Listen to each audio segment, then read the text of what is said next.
Hello and welcome to this week's edition of Southern Manx podcast by the fans for the fans. Quite a lot to catch up on this week's podcast. We're going to have a look back at the recent games for United, Liverpool, Benfica, Huddersfield and Swansea.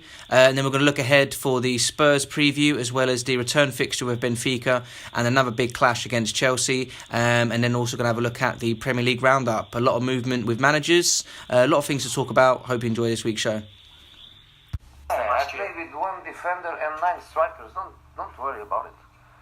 That's for sure. We play with one guy behind, and then we go with a new system, even an evolution of the old WM, and we play with nine strikers. Don't worry about it. So, a lot to catch up on this week's podcast, and on the show this week we see the return of Joe from Chelmsford. Welcome aboard, Joe. Cheers, Owen. Good to be back. Good to have you back. How's the hip? We're getting there slowly but surely, mate. I should be able to walk some point this year, hopefully. Good. And we've got our usual guest panel with Mark Powell and Nick Grant. Evening. Cool. So let's crack on and get straight onto it, boys. We had the Liverpool fixture recently. I thought I got quite close with my prediction of 4-0. Mark Got and the Nick, nil right. Got the nil right. I think Mark and Nick, you had slightly closer than I was, but that's not difficult. What did you make of the game then, Mark, yourself? Obviously, quite a lot of talking points from it. So I guess starting off from the front, 0-0 was the score. Disappointing. I think you could see from how we set up that we went to protect, but Ashley Young starting in an attacking position and Darmian at the back was definitely looking to set up as a solid unit. Yeah, we feared that, didn't we? I think Liverpool, to be fair, didn't really threaten us. I think there was a couple of sort of half chances. I mean, if you look at the balance of the game, there was 2 big chances. You had the Lukaku and there was a save that De Gea made, a great save with his foot.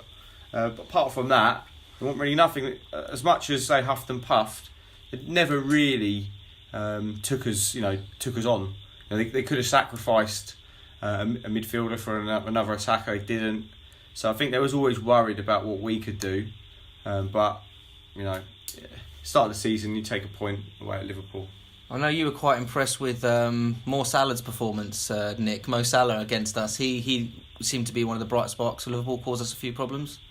Yeah, I think he was always going to be someone has to step up when you've got Mane out. If you said what Liverpool player would get in the United side, I would only ever say Mane. So someone had to step up, and yeah, you're probably right there. Mo Salah was probably Liverpool's brightest spark on the day. We took him off. That was the weird thing for me. Took him and Coutinho off, and thought they were the ones that could have got through us. International break. Yeah. From a United point of view, Joe, what stood out for you? I think, as Mark said there, he set up primarily not to lose the game. I think he was relying on our front players, continuing the form they've had so far this season and creating something up there, being solid and creating something when we got the opportunity. We didn't get many opportunities. I think the way that Liverpool played, I do think they were the better side on balance, if I'm honest. But I think the way we set up lent itself to that, and maybe the fact that our forward players weren't on the form they've been on in previous games.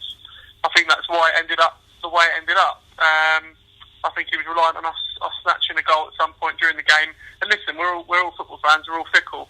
If Lukaku sticks that chance away, we're talking about the game in a completely different way. He's gone there, he's set up, solidly and done a smash and grab. It's all fine margins, it's all fractions. Yeah, I thought it was quite interesting after the game, where with Klopp, he was saying something along the lines of, United come here defending, you can't play like that at Liverpool. And I think, well, actually, you've gone out there not to get beat. There's no way Liverpool could have lost that game, in my opinion. I think Liverpool fans would probably want a little bit of what Jose does at the moment, to be honest, which is to be a little bit more defensively astute, because I think Liverpool, if they were to balance their attacking with being a bit more defensively sound, then they might actually be half dangerous in the league and have a competition. So I think that's quite quite a bold statement to come from Klopp, and I think he's just trying to deflect from the fact that really they just took a draw from another game United aside, that they dominated, but they could argue they should have won being the home team. So I think overall, any season, in any league, any season, any time, away at Anfield for United in the league, a point, you'd probably take that before the start of the game.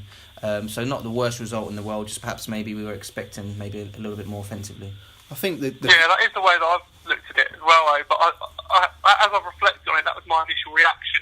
But I think events that have happened since then, the other games we've played in, which I know we'll talk about later, the fact that Mane was missing, the fact that Liverpool can't defend, I can't help but feel that they were there for the taking a little bit, and we didn't go and take them.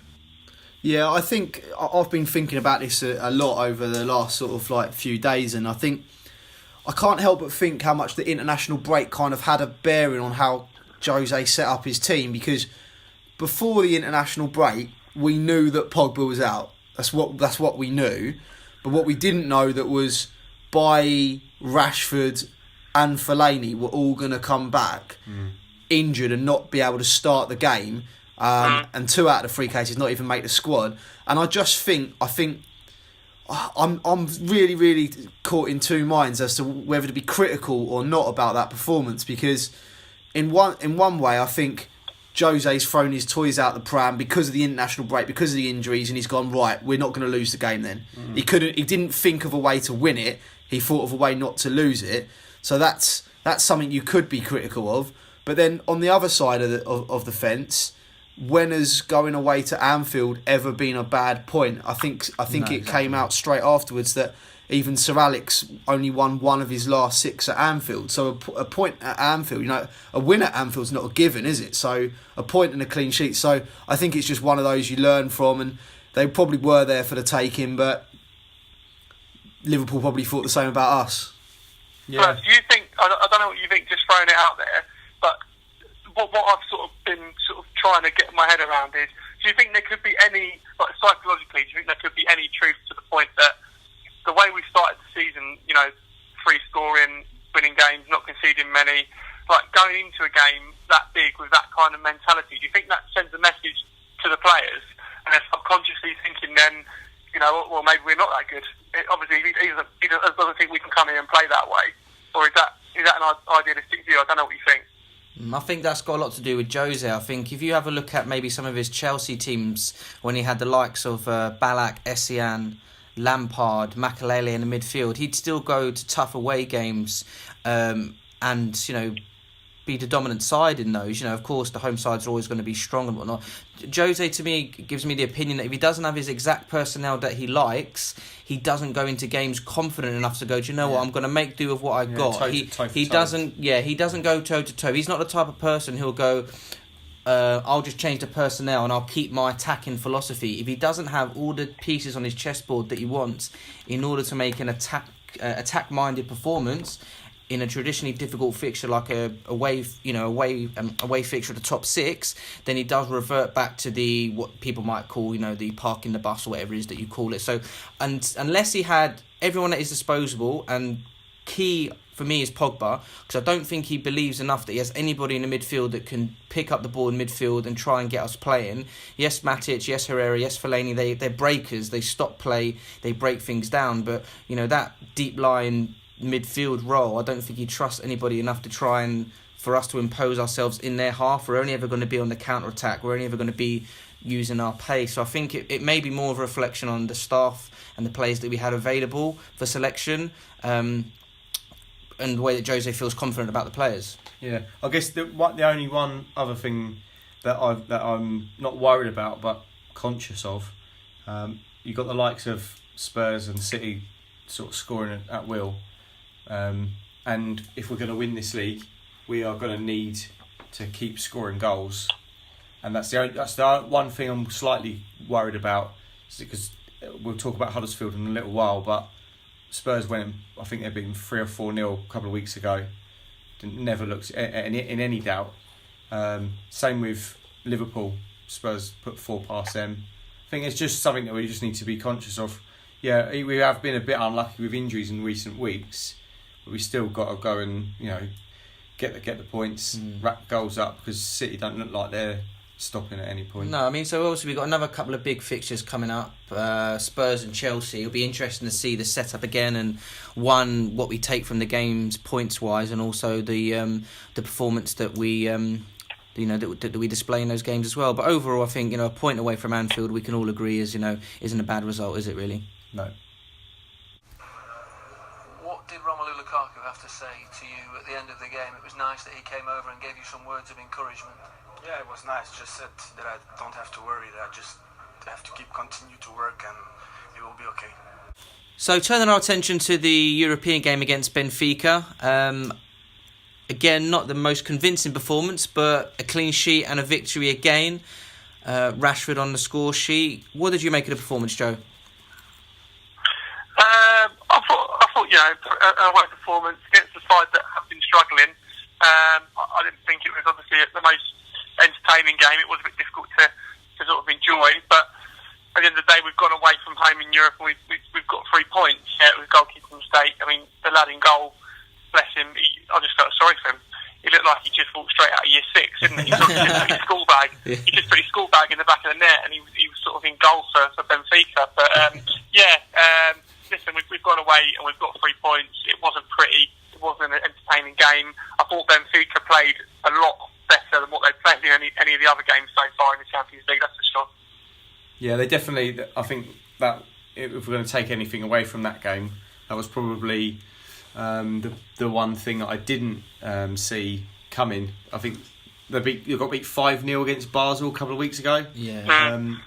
That didn't look like a side to me that had been beaten 5-0 a couple of weeks ago by the Swiss champions. They looked like they were fighting for their life in that game, Benfica, which I think was quite apparent.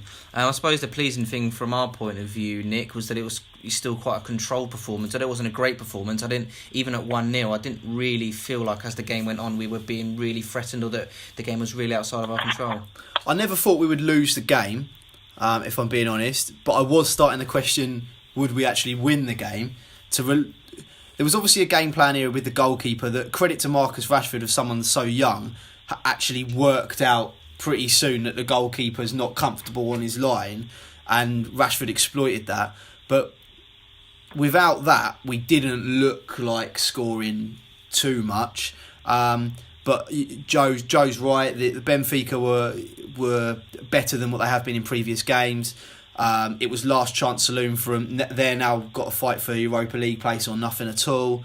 So, yeah, I looking at it positively, it wasn't the best performance, but if someone was to say to you, you go away from home in the Champions League and get a clean sheet and the 3 points, and it near enough puts you through from the group, 3 out of 3, we would have probably taken that.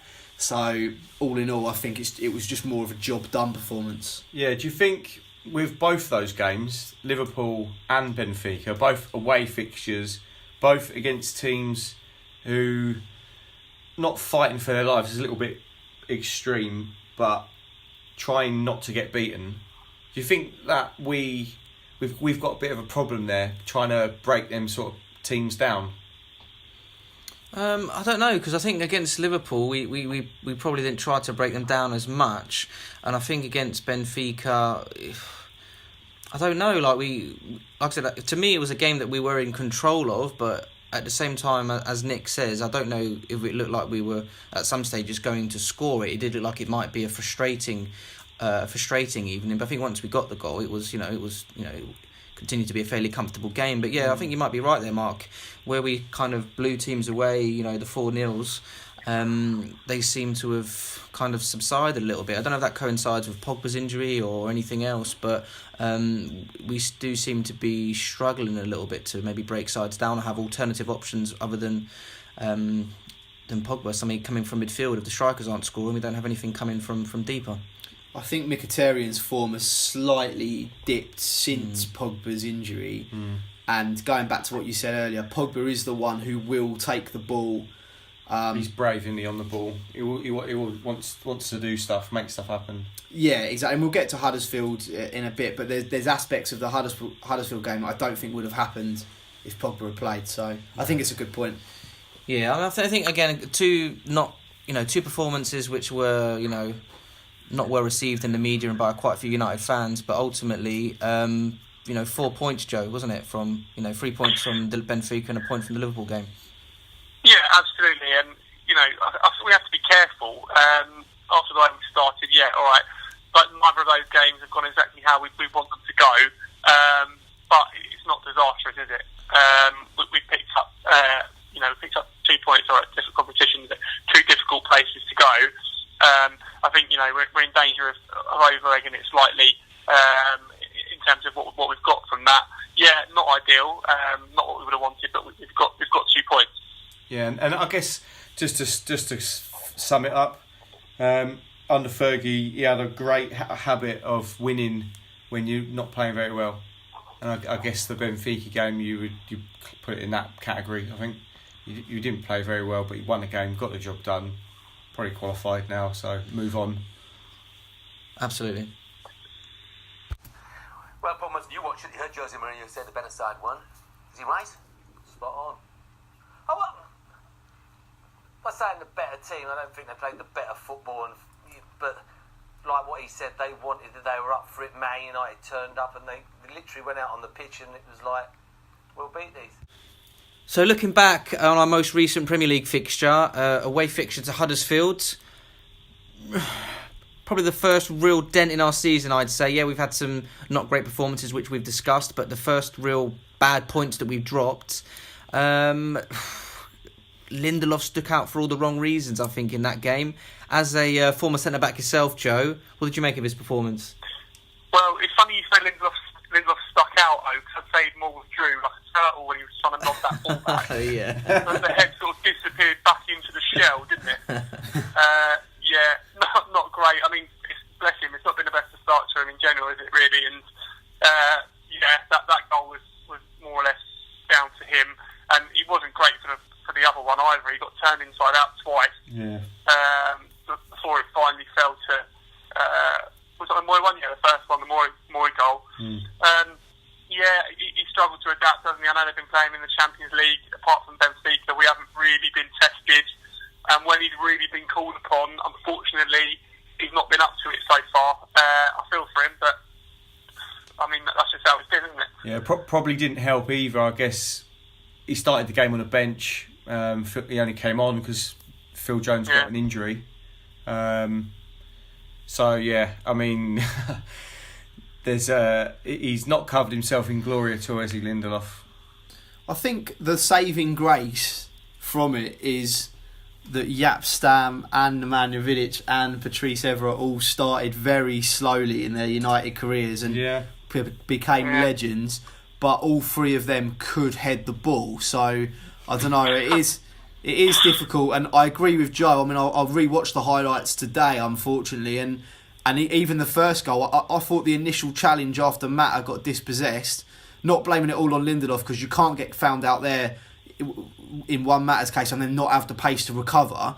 But I thought Lindelof could have taken a little bit of man and ball there and just taken a professional foul for the first goal. Yes. But obviously the second goal is something that we would see in Sunday League. It was almost as if target the weak centre-half who can't head the ball and get the quick man on him. And that kind of what happened with their goal. But in my personal opinion, that Huddersfield result has been coming when you look at the previous 2 performances and criticism. And I think the more worrying thing, Lindelof aside, the more worrying thing is the comments that came out afterwards, particularly from Herrera, about the lads weren't in the right frame of mind, the lads weren't up for this game, the lads didn't have the right attitude. And I know Jose made a point after the Swansea game, which we'll talk about later, about that attitude, but that's a worrying thing. You go away for a Premier League game, and your attitude gets called into question. One thing that stood out for me in this particular game, I mean, most games we've either parked the bus ourselves, you could argue, people have said, stood out defensively, or we've kind of been on top of teams, and teams have sat back against us, and we've had to try and break them down. Huddersfield went a little bit old school and let them know he's in the game, as they would have said. I think Martial got smashed early on, ended up kicking out at somebody, and he's usually one of the most calm, natured players you could have. And I don't think we've come across a team this season that have gone at us from the word go, being really physical, getting amongst us, pressing us. And I think we were kind of caught unawares a little bit there. And the first goal as well, Nick, you mentioned about bringing him down, creating a foul. I think Mata, when he gave away the ball there, has got to take a yellow card as well. He's got to do everything in his power, pull him by his shirt, shorts, socks, whatever, bring him down. Armpits. I watched the goal back a couple of times. Matic also, he was ahead of the ball there, and he took quite a long time to stop from walking pace to running to try to recover. Eventually he does get back in the box, but normally a player like him who's been so good this season, you know, putting out fires, he took quite a long time to recover to that situation, almost as if he was like, oh, well, this has gone wrong, you know, there's no point me running back here. And then if you're getting turned inside out by Tom Ince, then that's worrying really, isn't it? You know, he turned his back once, twice, you know. So it was just a comedy of errors, I think. Sorry, another thing that stuck out for me that touched on something you just mentioned was, when was the last time, of all the players on the pitch for United, when was the last time you saw Mata let down by his first touch? And that's how that all started, really. Yeah, and I think there was a stat that went round last year. I think Mata's pass completion rate or something like that, he basically never gives the ball away. It's like high 90s. And for an attacking player, that's kind of unheard of.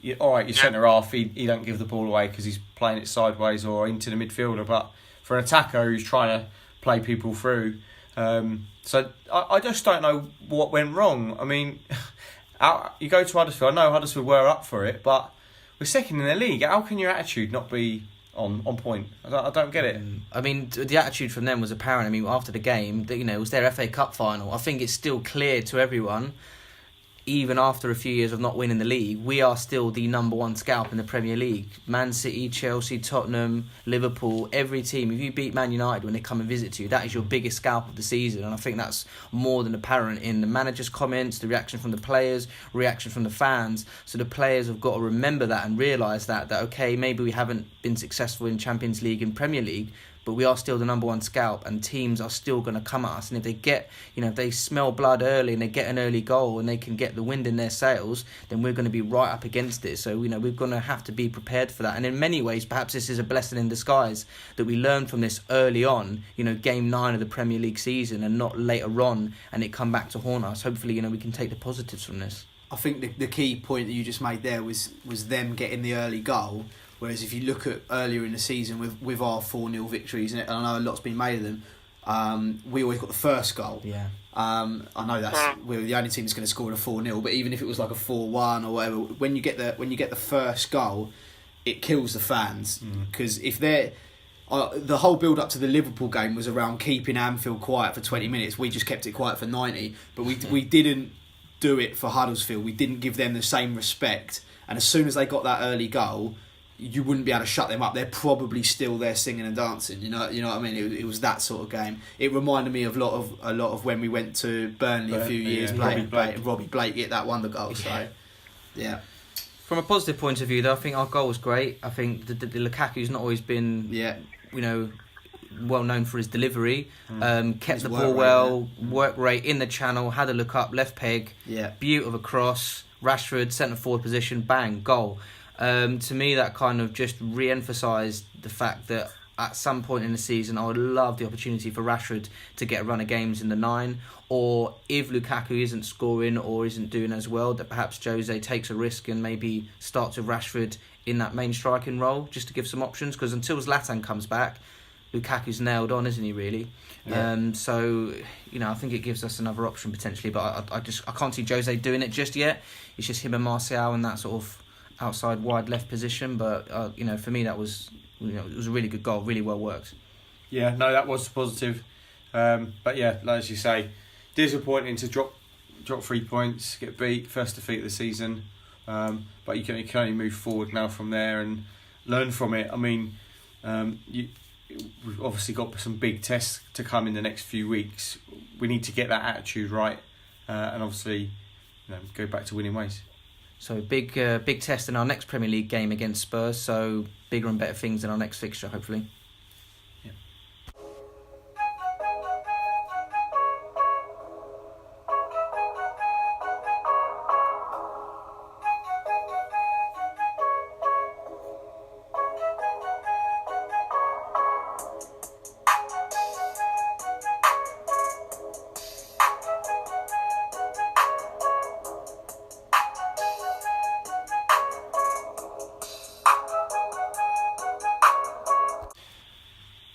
So moving on to the League Cup or the Carabao Cup, or does anyone know what is a Carabao? Is it some sort of energy drink or something? Yeah, I think it's Yeah. I thought it was milk. Was it milk? What happened to the milk cup, the Coca-Cola cup? It's just but anyway. Run out of beers. Run out of beers to sponsor. Yeah, so it's Carabao Cup. Another victory for us. Commanding performance, clean sheet. Youngsters did well. A lot of positive talking points from the game, Joe. Yeah, a lot of positives, as you mentioned there. The two young guys come in, and I thought both played very well. I think it was another case of getting the job done. I think it was a professional performance. We kept the ball well. Both finishes, by the way, were sublime. I thought both goals, the header in particular, but both excellent finishes, excellent goals. So yeah, that on the positive side. I've got to admit, though, about 10 minutes through the second half, I thought I'd rather be sitting at the opposite wall watching paint dry. I thought it was Starless Dishwater, the game itself, if I'm honest. Yeah, I can see where you might have been coming from with that. I mean, continuing on a positive, Mark, I know you were loving the performance from the two young lads, weren't you? Yeah, tactically as well, I like the way we set up. I do like that formation. I think we should use it a bit more. So the three at the back, sort of wing backs, and then it gives us two up front as well, which is positive. I like having that. So I think Lukaku could actually benefit from having another player running in beyond him in the Premier League games. But yeah, really enjoyed McTominay in the midfield. I think he gives good presence. Again, he was another brave on the ball. He was looking first thing to go forward. He was good in possession. And I liked Axel at the back as well, Tuanzebe. I think to finally given a chance. And interestingly, after the Huddersfield game, Tim Sherwood was talking about, well, obviously giving some criticism on Lindelof, and he actually was talking about Tuanzebe. He said, well, you know, this is Jose's point, what you'd rather spend 35 million on a lad from Benfica when he's got Tuanzebe sitting there in the reserves, Academy Player of the Year the last couple of seasons running. So I was really glad to see him given a go. Looks like a good player. But yeah, Jesse, he loves the League Cup. Cristiano Lingard with a couple of great finishes there. What about you, Nick? What did you make of the game? Yeah, I didn't think Swansea wanted to be there. This looked like another game for them that they didn't want. They want to get out of the relegation scrap that they are in. So to me, it didn't look like Swansea wanted to be there at all. We looked comfortable. The 10-15 minute period after the second half, considering it was still at 1-0, Swansea gave no fight whatsoever. The young lad they had up front, I mean, Oliver McBurney. McBurney had some nice touches but provided little goal threat. When you're on Jamie Vardy's next soccer star, like McBurney, he looks at that sort of level of football, to be fair, didn't like he should have even been there. And they carried a threat just about when Tammy Abraham came on, but it was too little too late. So it was more of a question of when, not if, for United. I felt you can only take positives from them games. There was no injuries. A couple of young lads got played, some decent goals. Got to try out a new formation. Lindelof got to get back out on the pitch after the Huddersfield game and get a clean sheet under his belt. Just about a couple of shaky moments again. Shaky moments in the first half, yeah. Yeah, he does need to try and head the ball. It's a key attribute for a centre back. But it was pleasing to see Darmian cross the halfway line and provide a cross for an assist as well. So and super sub Luke Shaw came on as a number 9. Man of match performance, I thought. Darmian's beard's coming on a bit as well, isn't it? Yeah, he's got away from the sideburn only beard. But yeah, no, Luke Shaw is a funny one to only come on for the last 4 minutes. They apparently wanted to get him on earlier in the game, but he just ordered a pie. So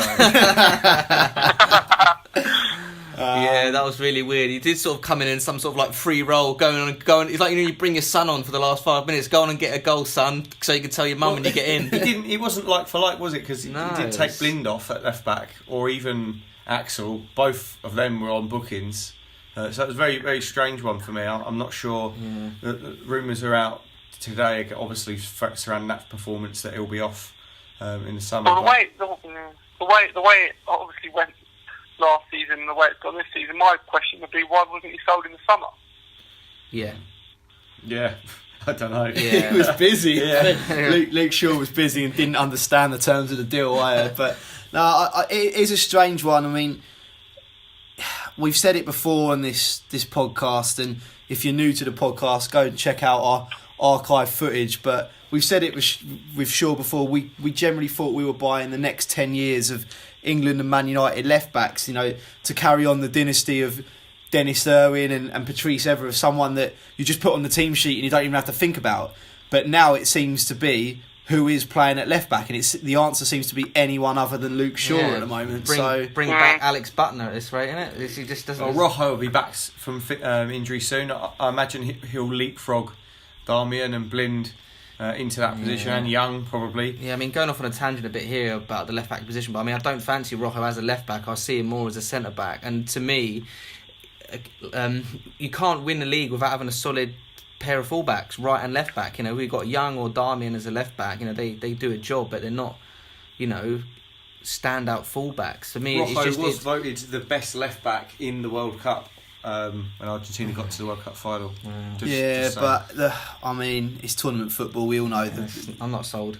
I think. But if you're not sold on Rocco, who's probably going to come in and become first or at least second choice left back, Luke Shaw then becomes fourth or fifth choice left back. To me, that just says one thing, and you're out in the summer. And a lot of links to Danny Rose. Could Luke Shaw be used as a make weight? But if I was Spurs and knowing how notoriously difficult it is to deal with Daniel Levy, what price are we going to put on Luke Shaw for a lad that's played 4 minutes of action and looks overweight and has only played 40 games for over 4 years or whatever it is? Wamba. So it's a difficult one for me.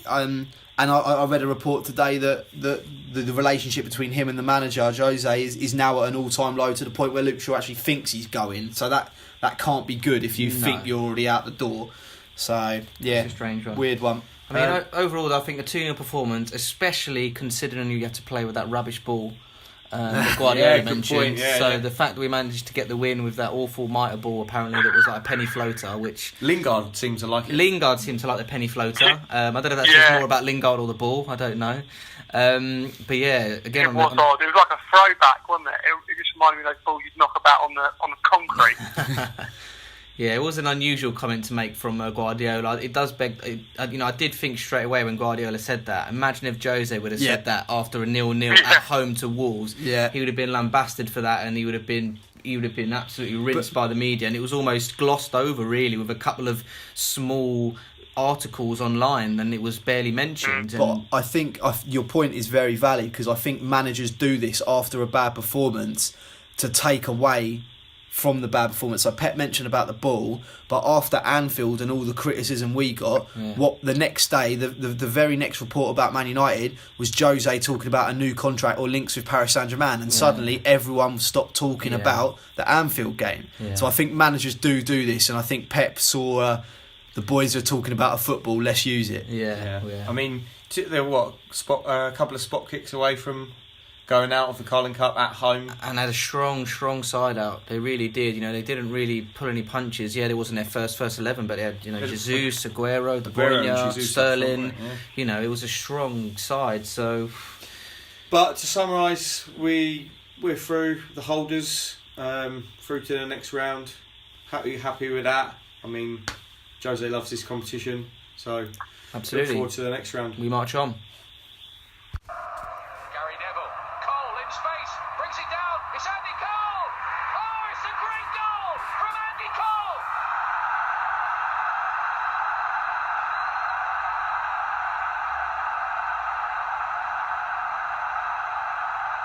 Fantastic strike from an ace striker.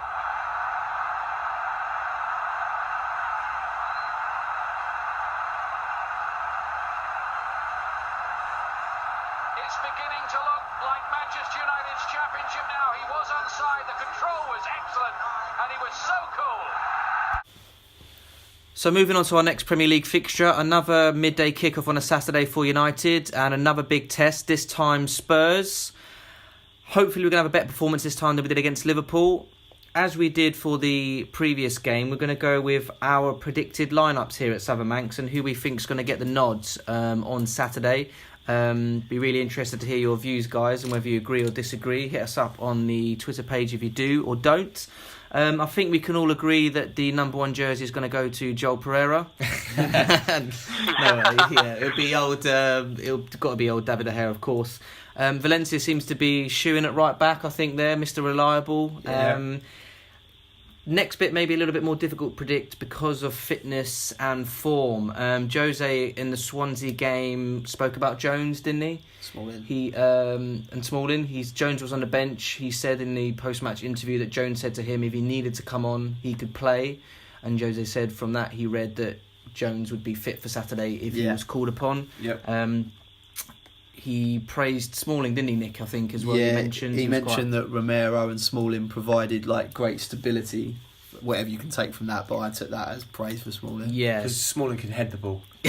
Well, yeah, as we mentioned, which is always a plus for a centre back. They teach that well at Maidstone United.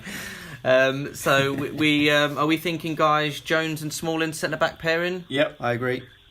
Yeah. Yeah, I'd agree too. If theoretically, let's say one of the two isn't fit, do we think that Jose would have enough faith in Axel to put him in over Lindelof, or does he go with the more experienced, the more prestigious man, if you like? Yeah, so I think if Bailly's not about, obviously on the presumption that Bailly wouldn't be fit, I think he will put Lindelof in there, rightly or wrongly, because he spent 35 million quid on him in the summer. I think that's the principle that he would play him over Axel. I would go with Axel. And I think Jose, he's never too far away from the back pages, but it doesn't ever seem to be about his players. So I think that would create a story. You can see the headlines now about the 30 million flop Lindelof. Jose wouldn't like that story about one of his players. He would rather put the reflection on himself, and he's great at doing that. So I don't see Tuanzebe playing in this one. Yeah, no, I'd agree with you on that one. Although I'd like to see him, I can't see Jose doing that. And then over to the left back conundrum. So obviously Shaw would be number 5 choice, and so probably begs the question: Young, Darmian, or Blind? Doesn't seem to favour Blind in the league too much. So again, probably out of Young and Darmian. I think personally, Jose is going to be mindful of the Spurs' attacking threat. And so he will go with the baddest beard in the left side of the Premier League, Darmian, to cater for the attacking threat from Spurs. What do you reckon, guys? No, I think he'll go actually Young, to be honest. I think being at home, obviously the way the last couple of games have gone, I think maybe it's a forlorn hope, but I think he's going to go positive. I think Ashley Young's done very, very well defensively, considering he's effectively a winger that's been converted. So I think he'll give Young the nod. Yeah, I agree. I think after the criticism of the Liverpool game and the fact that we are at home and it is a big team, I think we would need to at least be looked to perceive that we're taking this seriously and we're going to go for it. I do think the team sheet will just read at the left back position, not Luke Shaw, and then it's just anybody else. But I do think I agree with Joe on that one. I think it'll be Young. I think Young was given a night off last night as well. Yeah. I don't think he was involved. Okay. He wasn't even on the bench. So I think, I suppose just depends Jose's mindset. Is it that we lost our last game, so I can't afford to lose this game, so I've got to take at least a draw? Or does he think we lost our last game, so I have to win this game and be attacking? And to my mind, Jose would be the first one. He wouldn't think, damn, we lost our last game, we really need to win the next one, so we've got to really go for it, which Alex would have definitely done. Jose probably would be a bit more, right, okay, so let me be a bit more planning, a bit more cunning, how am I not going to lose or, leak at the back. But I would like to see Young, but my personal opinion is that it would be Darmian. But it's good to see we've got different opinions there. Yeah, I guess the only other thing is if he thinks there's a slight worry about the midfield, he might go with a slightly more defensive option, but we'll see. Moving on. I think in midfield, presuming we're going to go for a 4-2-3-1 again, as we've done mainly at home this season, doesn't really have many other alternatives other than Herrera and Matic. I think that's probably a shoe-in, really, isn't it? There isn't really other alternatives because of injuries and fitness. No, the only other selections you could do there is a little bit left field, but if you were going to bring in a midfield 3 and go with a more 4-3-3 formation, you could say something that Fergie used to do used to just put a defender in as a third central midfielder to sort of nullify any attacking threat, like he did it with Phil Jones a lot. Used to put him in that sort of plug him in that gap. So you could look at doing something like that. I don't think you will, but the options there for someone like, I don't know, Tuanzebe or... Yeah, swapping and changing to Tuanzebe and Jones, couldn't you? Put one in or the other alongside a Smalling. Blind maybe, yeah. But I don't think he will, but it's an option. Yeah.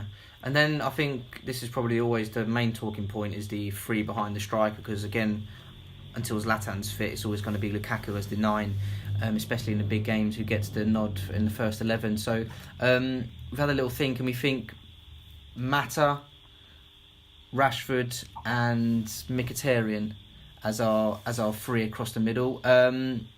Joe, what do you think, despite his performance, Lingard, he's not going to get the nod on Saturday, even though his 2 goals? Is that going to be enough to change Jose's mind? No, I don't think it is, though. I think he sees him more as an impact player. Someone to bring on when the defender's legs are going a bit towards the end of the game. He's got that pace. I can't see him starting the game at the weekend, no.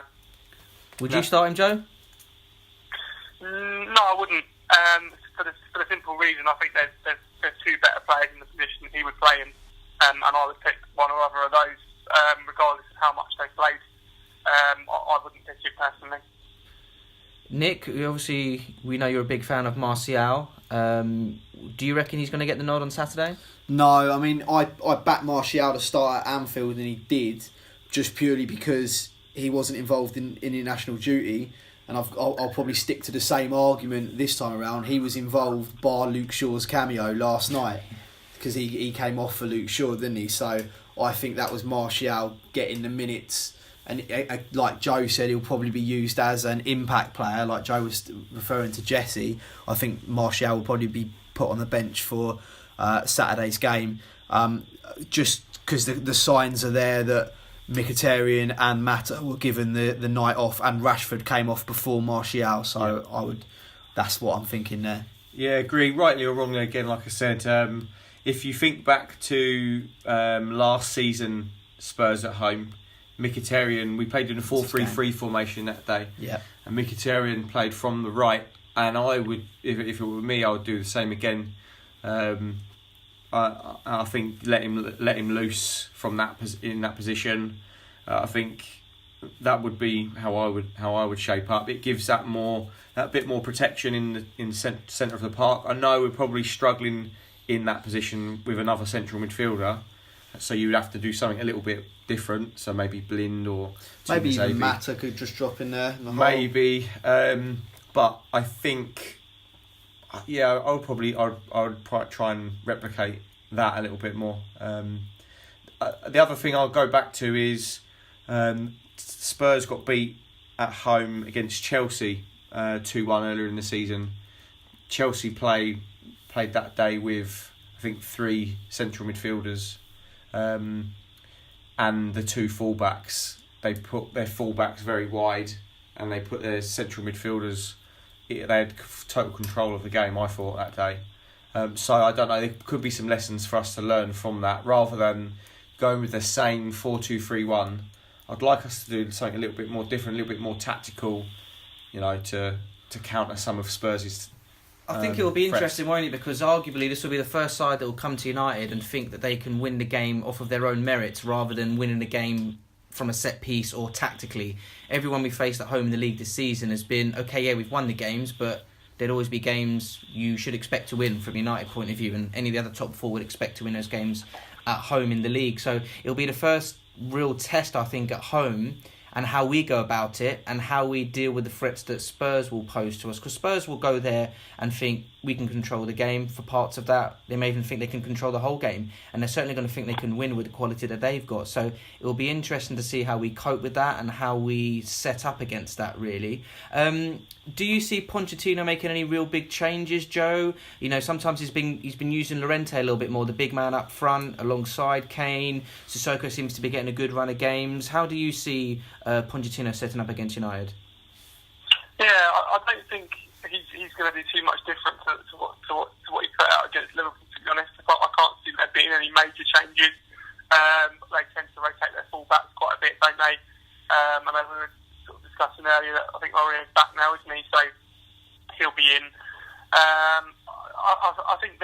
we have to turn up at the end of the day. However we set up, we have to be there, and that's sort of, you know, the rumblings about the attitude, the Huddersfield game. We must rectify that before this game, because they're buoyant at the moment. Off the back of their last result, you know, that they're going to be up for it. They're playing very well, and sort of whatever the system and the personnel, first and foremost, we have to turn up. Yeah, definitely agree. And I think the key to that is, obviously tactically we need to be on point, but getting that attitude back. And you know, we're Man United and we're at home. And lads, it's Spurs. So it's Spurs. I think an interesting side note as well is that, you know, will some of these Spurs lads be putting themselves in the shop window here? You know, Rose has made no secret that, you know, if he did want to move, probably Manchester would be his preferred destination, and United. Would Harry Kane want to be moving at all as well going forwards? You know, these are all. If United can go there and impose them, go there at Old Trafford. If United can impose themselves on the game and prove why United is United and that we are the biggest club in England and we are the dominant force, then I think that sends a message out to our title rivals as well. Have we got any predictions for the game, lads? Yeah, I'm gonna go 1-0. 1-0 United. I think it will be a fairly tight affair. I don't see it being, you know, end to end. I think we'll try and not go and control the game again, but I don't think we give much away, and I think it'll be a close one, 1-0, and hopefully the big man Lukaku's gonna prove to be the match winner. So that's my prediction, 1-0 United. Nick? I think there'll be goals, and I think it will be 2-2. I was thinking 1-0 myself, but I'll go something different. I'm just looking back to that game, end of season last year. All the momentum was with Spurs. Everyone knew Spurs would win that game. It was the last game at White Hart Lane, but they only beat us 2-1, and we still had a load of chances. So I think Jose's got a way of playing against Spurs. I thought the 1-0 win last season was one of our better performances. I thought it was one of Mkhitaryan's best games last season. So I think we can get at Spurs. So I think there'll be goals, but I'll go 2-2 just because Harry Kane at the moment is unplayable. Yeah, it's a good point. Yeah. Harry Kane FC, you know. Yeah, it is FC Kane. Yeah. What about you, Joe? What do you reckon? Yeah, I agree. I think it will be a tight affair, but I do think at the same time there will be goals. I'm going to go 2-1 to United. I think it's a huge opportunity. I know obviously we had the Swansea game, but it's a huge opportunity to prove that, you know, our last performance was a blip, and to go against an informed side that are doing really well. I think we'll be going all out to win it. I think we'll snatch it 2-1. Yeah, I'm going to agree with that as well. 2-1. I think United, this kind of game, I think will suit United a bit more.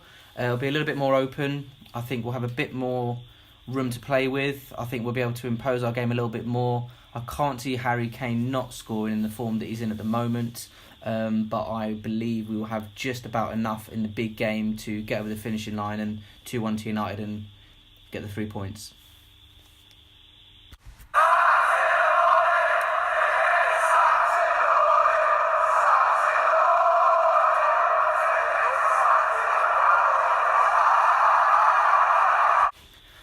So finally moving on to Premier League roundup, lots to catch up on, managerial musical chairs for starters, lots of goals on the Super Sunday, some interesting results.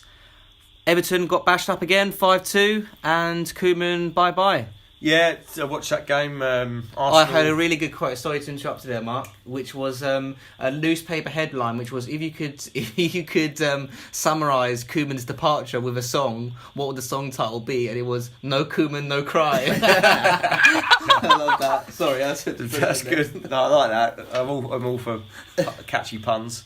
But no, I thought Arsenal took him to the sword, but Everton were poor, and like I was just saying off air there, I was trying to work out what team I would play if I was Ronald Koeman, and it's really difficult because there's no right back, there's no wingers, there's no centre forward. He's got a few different players that can play, you know, off the striker. He's got a keeper that he signed from a team that got relegated, which is never a good sign in my book when you sign players from teams who've been relegated.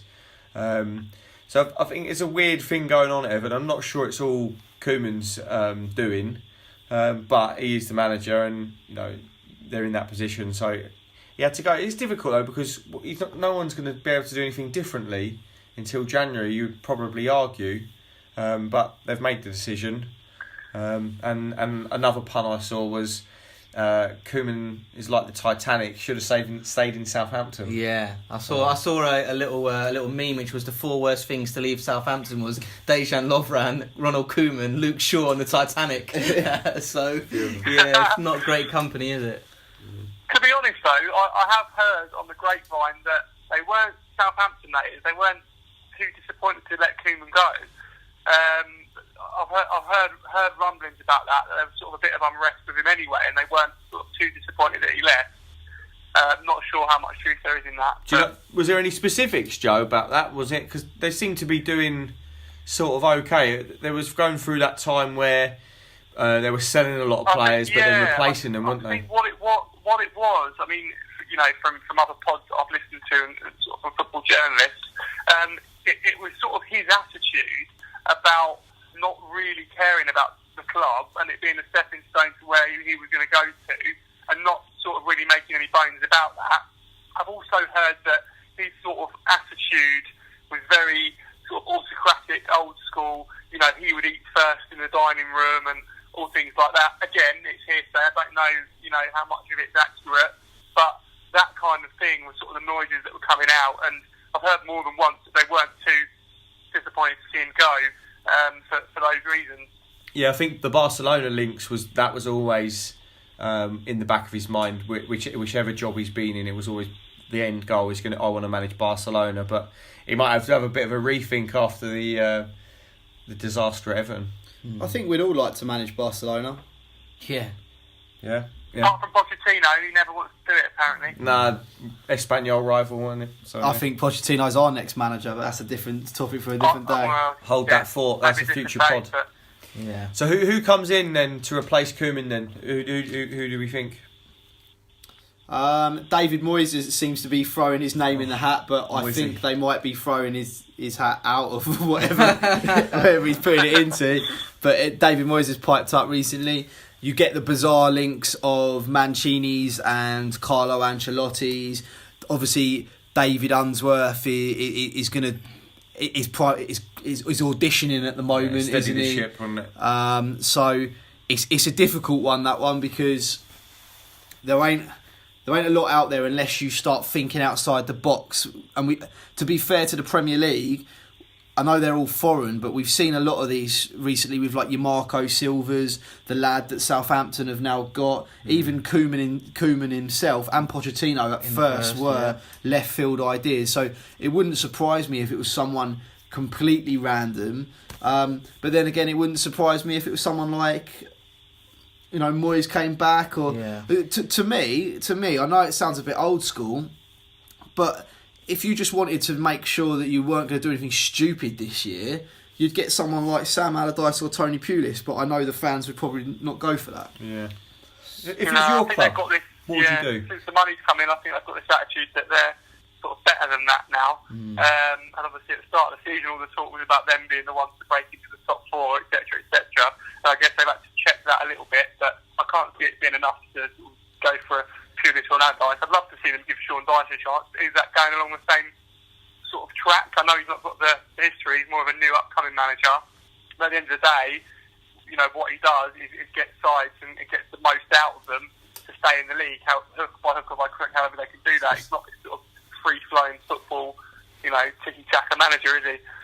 I suppose it's the board have got a real conundrum now what direction they want to take. Obviously, their intentions were clear. They spent big money in the summer, got Koeman in. First real proper transfer window, we had a lot of money to spend, and I suppose in their minds that was going to kick on. 150 mil spent. Koeman, bit more time with the players to establish himself, and we're going to maybe, I don't know what their ambitions maybe were, automatic qualification for Europa League, maybe lofty ambitions of top 4, I don't know, maybe challenge for League Cup, FA Cup, and all of a sudden that's all gone to pot. So is it now a consolidation season? Is it, okay, it's still early enough for us to try and reach those ambitions. I guess it's one, what's available, and two, what their ambitions now are and where they see themselves going from here until the end of the season. Yeah, and not alone in the hunt. Well, they weren't alone in a hunt for a new manager. So Leicester were the other club that sacked Craig Shakespeare, but have recently appointed former Southampton man Claude Puel as his replacement. Yeah, I mean, I think most people can agree that getting rid of Ancelotti, getting rid of Ranieri in the first place was ridiculous. I think the man earned the right to get relegated. I think the man earned the right to get 0 points that season if it really came to it. And getting rid of Ranieri to then bring in Shakespeare, I think Shakespeare, after that initial few wins that he got, which you often get with a new manager, it just went. He basically just said, "Come on, lads, let's play the old school 4-4-2 like we did," and let's go back to the good old days. And then reality kicked in, and Leicester became what Leicester should be and where they should be in the table. And I think they're kind of victims of their own success a little bit now. They kind of think they should be maybe higher than they should be. This is, in my opinion, roughly where they should be. Floating in and around mid-table down into relegation zone over the course of the season, but. Is Puel going to go there and do anything major? What do you think, Nick? Nah, I mean, the Southampton fans weren't disappointed to see him go. They found his approach a little bit too sort of pragmatic and borderline boring. But this almost strikes me of when Newcastle had to appoint Joe Kinnear. What are you going to expect if you've got owners like that sack Ranieri 8 months after winning the league? Shakespeare was always going to get sacked, wasn't he? Like, if he didn't win the league, that means he was always going to get sacked. He looked like a number two. He looked like everyone's mate. He was always going to get sacked. The irony of it, for me, looking at these two departures in Shakespeare and Koeman, is you could probably argue that Shakespeare did a better job last year in keeping Leicester up than Koeman did with Everton. But if another job come up, i.e. the West Ham one that's probably going to come up in a couple of weeks, and Koeman and Shakespeare both go for it, who do you think's going to be the one that's going to get it? It's going to be Koeman, isn't it? Yeah.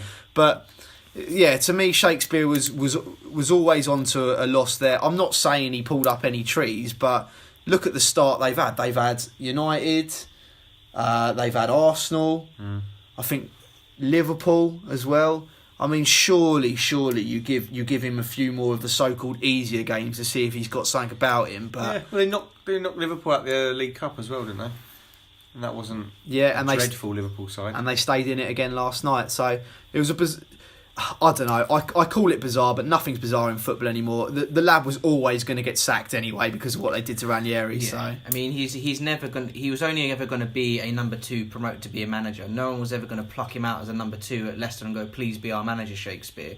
That's only was ever going to be his route into a decent job in managerial football.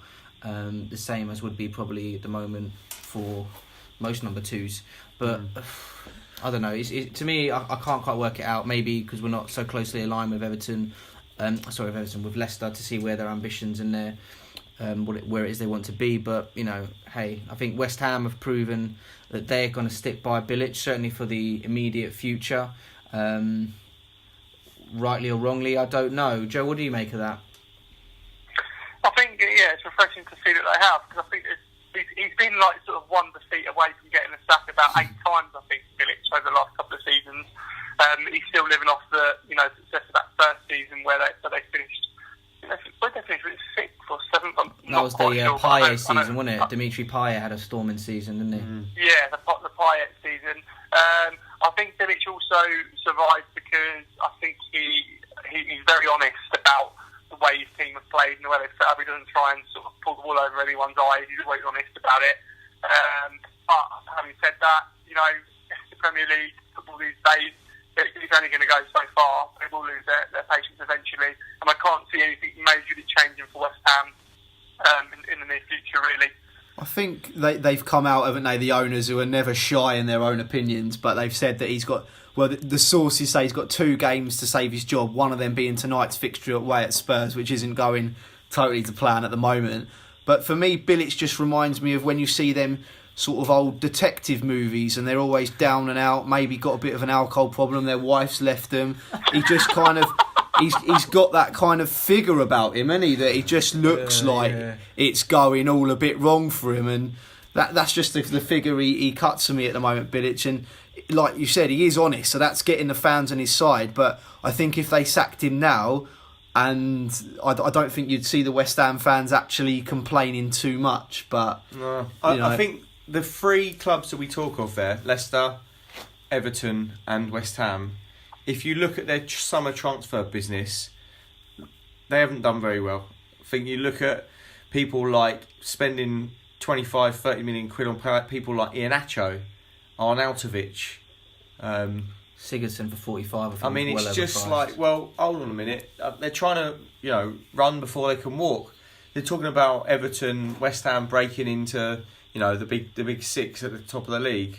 They're absolutely miles off it. I mean, they're absolutely kidding themselves. So, I think to a degree, these clubs need to have a bit of a reality check. And actually, we joke, and you talk about someone like Tony Pulis, who's actually got, he's going to sign Gareth Barry in the summer. Because he knows he's been there, done it, won the T-shirt. He can go and play in centre mid the whole season. Darren Fletcher, you know what you're getting.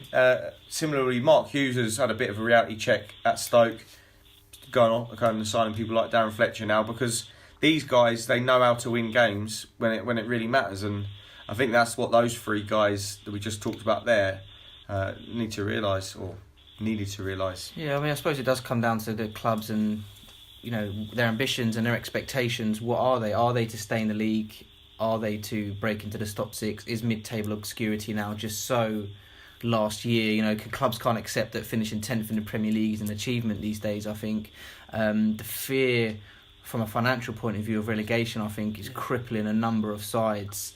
Although I read somewhere recently that even the teams that get promoted, that then get relegated, the amount of money they end up investing from TV rights, they still end up financially worse off, because they try so hard to end up staying in the league that they don't actually benefit that much from the revenues that they're getting. So it can prove to be a little bit of a false dawn. But I suppose like any business really, you've got to have the right model, and you've all got to be singing from the same hymn sheet and know where you want to go and what it is you want to achieve. Your short-term goals, your long-term goals, what it is that you want to do, and chopping and changing all the time, I don't think it's going to get these clubs anywhere. So luckily we're not in that boat at the moment.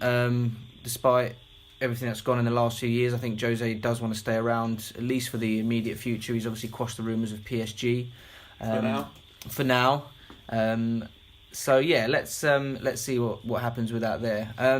Touching on United there, obviously we've had some transfer rumours. Mesut Ozil has apparently told all his mates at Arsenal he's coming to United in January.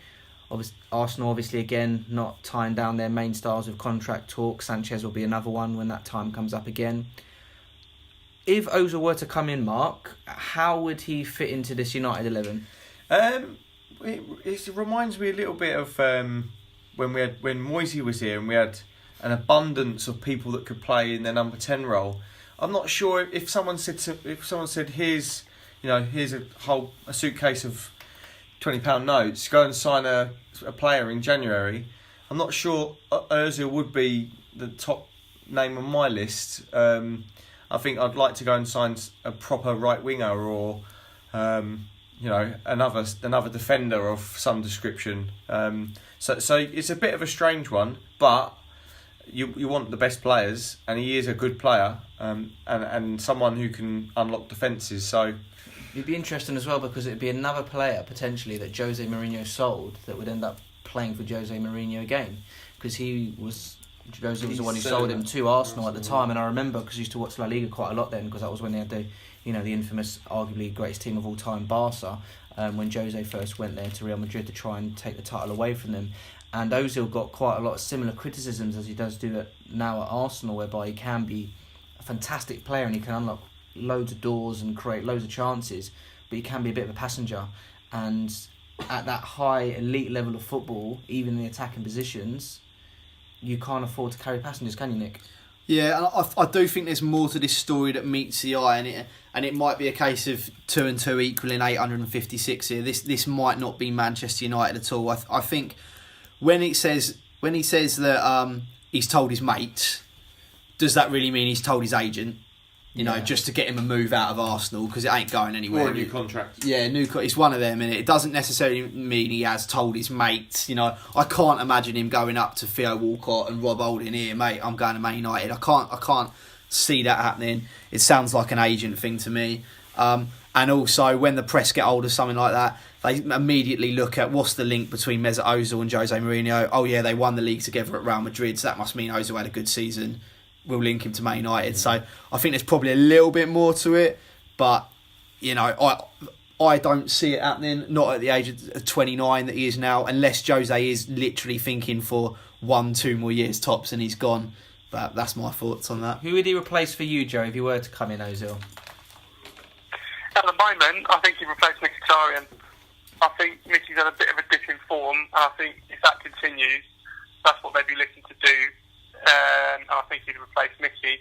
I tend to agree with the general consensus. I'm not really sure it's exactly what we need. I don't know if it offers us anything different than what we've got already. Also, as well, I know he played for Jose, obviously, in that sort of successful season they had, and counter-attacking team with him and Ronaldo. It was sort of built around Ronaldo, obviously, but Ozil was a big part of that. But for me, he's everything that Jose doesn't like. You know, he's a bit of a luxury player. He doesn't really do work back the other way. He can go missing in big games. It's just not the right one for me. The only other thing that I would add to this with Ozil and any other potential transfer rumours, right now when we're nearly a quarter of the way through the season, in the Premier League season, and I look at that table and I look at the goals for, and I'm thinking it has last time we were chasing City, it was in Fergie's second to last season, and we missed out on goal difference. In the next transfer window, he went and signed Van Persie to address that, and I feel like not that Ozil was the answer to this, and this is going to follow the same pattern, but it could, you know, we could be sitting here at the end of the season saying we need more firepower, and so someone like Ozil coming in January could be, you know, could give us that little boost, especially with Zlatan coming back. I don't know. Could be something. I mean, City aren't worried about how they fit in another attacker. They sign them, and it'd certainly be a marquee signing for us, and it wouldn't be a bad name to have in the club shop to sell some shirts, and it'd be a good option to have. But yeah, I would tend to agree with you, Joe, and the consensus. He wouldn't strike you as a Jose Mourinho player that if he was already there at the club, then yeah, he'd probably utilise him in the best way he could. But if Jose Mourinho had to go out and source a player himself, it wouldn't have been one of the first players that I would have thought would have crossed Jose's mind. No, the only other transfer rumours I saw this week as well was there's a young lad at Valencia, a 20-year-old midfielder called Carlos Soler. To be honest, I've never heard of him. I know we've got Andreas Pereira on loan at Valencia, so I'm not sure if they got muddled up between the two, but he's someone apparently that we've been linked with. Make of that what you will. Yeah, and I also saw some other rumours on Twitter about Marco Reus that we might be interested in, but I think the Marco Reus rumours get floated about every 6 months, really, depending on whether his kneecap's attached to his knee or to his leg or not, really. But yeah, obviously there'll always be loads of gossip this time of the year, and nothing concrete will happen until the window's opened. But it'd be interesting to see the Ozil links. Yep, and I guess we will. By the time the next pod comes around, Everton should have a new manager, and Bilic, West Ham might be looking for a new manager as well by that point. So fire up your Football Manager CV, boys, and get them over, I think. Yeah, great stuff. So once again, thank you for joining us on this edition of the Southern Manx podcast by the fans for the fans. As usual, catch us on all the local hotspots, Twitter at Southern Manx, and on YouTube. Next time we'll be looking at the Spurs fixture, as well as looking towards the Benfica return leg and the Chelsea game in the Premier League. Hope you enjoyed the show. Please let us know what you thought. If you agree with us, if you disagree with us, then let us know. Again, hit us up on the usual channels at Southern Manx on Twitter, YouTube channel by the fans for the fans, Southern Manx.